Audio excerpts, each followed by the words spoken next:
सांस लेने में तो ऐसी लग रहा है कि भाई हम लोग कितना धुआं लिया जा रहा है, हवा से ज़्यादा तो यहाँ पे लग रहा है कि धुआं ही अंदर जा रहा है। मैं ओपन एयर में ट्रेनिंग करता हूँ, मैं जॉगिंग वगैरह भी करता हूँ, तो मेरे को बहुत ज़्यादा दिक्कत हो रही है इस हवा में सांस लेने में।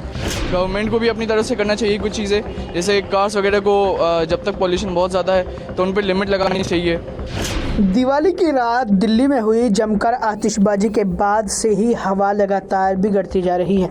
हर तरफ धुएं की चादर नजर आ रही है, जिससे लोगों को सांस लेने में परेशानी हो रही है। बता दें कि राजधानी में वायु गुणवत्ता भगवान भरोसे है। सरकार के साथ विभिन्न एजेंसियां सर्दियों में होने वाले वायु प्रदूषण को नियंत्रण करने में नाकाम साबित हो रही है। बुधवार को पूरे एनसीआर शहरों में दिल्ली का AQI एक बार फिर गंभीर श्रेणी में बना रहा। वहीं आज भी यही स्थिति नजर आ रही है। ऐसे में लोगों को सांस लेने में परेशानी और आंखों में जलन हो रही है। मौसमी बदलाव और हवाओं की दिशा बदलने के चलते दिल्ली का AQI लगातार गंभीर श्रेणी में बना हुआ है। कमोबेश यही स्थिति शनिवार तक बने रहने की आशंका है।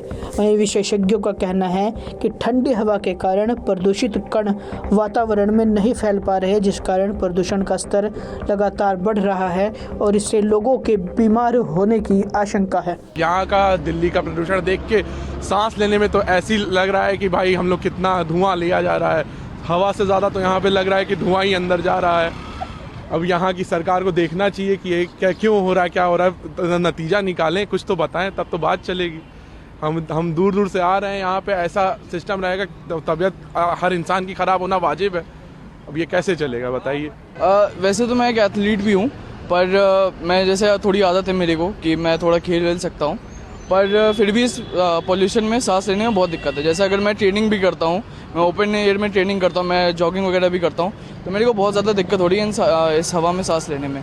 केवल ऐसे ही रहने के लिए नहीं, केवल एक्सरसाइज करने के लिए नहीं, एक नॉर्मल ज़िंदगी जीने के लिए भी, एक नॉर्मल लाइफ रहने के लिए भी यहाँ पे बहुत ज़्यादा पॉल्यूशन है। अगर मैं एक नॉन स्मोकर हूँ, पर मेरे को इतना ज़्यादा पॉल्यूशन है कि मेरे को दिक्कत हो रही है, मेरी आँखों में जलन हो रही है। इनफैक्ट अगर मैं दूर तक ट्रैवल भी कर रहा हूँ तो सर दर्द भी हो रहा है। तो आई डू बिलीव कि केवल ये नहीं, गवर्नमेंट को भी अपनी तरफ से करना चाहिए कुछ चीज़ें, जैसे कार्स वगैरह को जब तक पॉल्यूशन बहुत ज़्यादा है तो उन पर लिमिट लगानी चाहिए।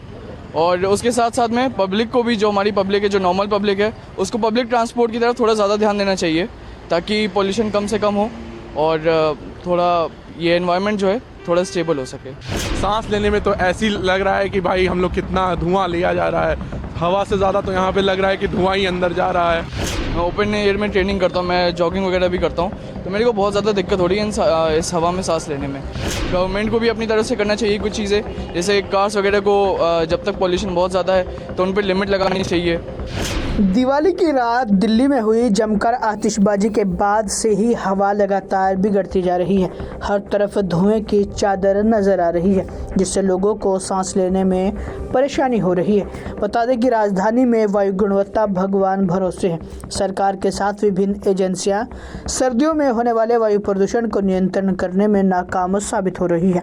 बुधवार को पूरे एनसीआर शहरों में दिल्ली का AQI एक बार फिर गंभीर श्रेणी में बना रहा। वहीं आज भी यही स्थिति नजर आ रही है। ऐसे में लोगों को सांस लेने में परेशानी और आंखों में जलन हो रही है। मौसमी बदलाव और हवाओं की दिशा बदलने के चलते दिल्ली का AQI लगातार गंभीर श्रेणी में बना हुआ है। कमोबेश यही स्थिति शनिवार तक बने रहने की आशंका है। वहीं विशेषज्ञों का कहना है कि ठंडी हवा के कारण प्रदूषित कण वातावरण में नहीं फैल पा रहे, जिस कारण प्रदूषण का स्तर लगातार बढ़ रहा है और इससे लोगों के बीमार होने की आशंका है। यहाँ का दिल्ली का प्रदूषण देख के सांस लेने में तो ऐसी लग रहा है कि भाई हम लोग कितना धुआं लिया जा रहा है, हवा से ज़्यादा तो यहाँ पे लग रहा है कि धुआं ही अंदर जा रहा है। अब यहाँ की सरकार को देखना चाहिए कि ये क्या क्यों हो रहा है, क्या हो रहा है, नतीजा निकालें, कुछ तो बताएं, तब तो बात चलेगी। हम दूर दूर से आ रहे हैं, यहाँ पे ऐसा सिस्टम रहेगा, तबीयत हर इंसान की ख़राब होना वाजिब है। अब ये कैसे चलेगा बताइए। वैसे तो मैं एक एथलीट भी हूँ, पर मैं जैसे थोड़ी आदत है मेरे को कि मैं थोड़ा खेल वेल सकता हूँ, पर फिर भी इस पॉल्यूशन में सांस लेने में बहुत दिक्कत है। जैसे अगर मैं ट्रेनिंग भी करता हूँ, मैं ओपन एयर में ट्रेनिंग करता हूँ, मैं जॉगिंग वगैरह भी करता हूँ, तो मेरे को बहुत ज़्यादा दिक्कत हो रही है इस हवा में सांस लेने में। केवल ऐसे ही रहने के लिए नहीं, केवल एक्सरसाइज करने के लिए नहीं, एक नॉर्मल ज़िंदगी जीने के लिए भी, एक नॉर्मल लाइफ रहने के लिए भी यहाँ पे बहुत ज़्यादा पॉल्यूशन है। अगर मैं एक नॉन स्मोकर हूँ, पर मेरे को इतना ज़्यादा पॉल्यूशन है कि मेरे को दिक्कत हो रही है, मेरी आँखों में जलन हो रही है। इनफैक्ट अगर मैं दूर तक ट्रैवल भी कर रहा हूँ तो सर दर्द भी हो रहा है। तो आई डू बिलीव कि केवल ये नहीं, गवर्नमेंट को भी अपनी तरफ से करना चाहिए कुछ चीज़ें, जैसे कार्स वगैरह को जब तक पॉल्यूशन बहुत ज़्यादा है तो उन पर लिमिट लगानी चाहिए। और उसके साथ साथ में पब्लिक को भी, जो हमारी पब्लिक है, जो नॉर्मल पब्लिक है, उसको पब्लिक ट्रांसपोर्ट की तरफ थोड़ा ज़्यादा ध्यान देना चाहिए ताकि पॉल्यूशन कम से कम हो और थोड़ा ये एनवायरनमेंट जो है थोड़ा स्टेबल हो सके।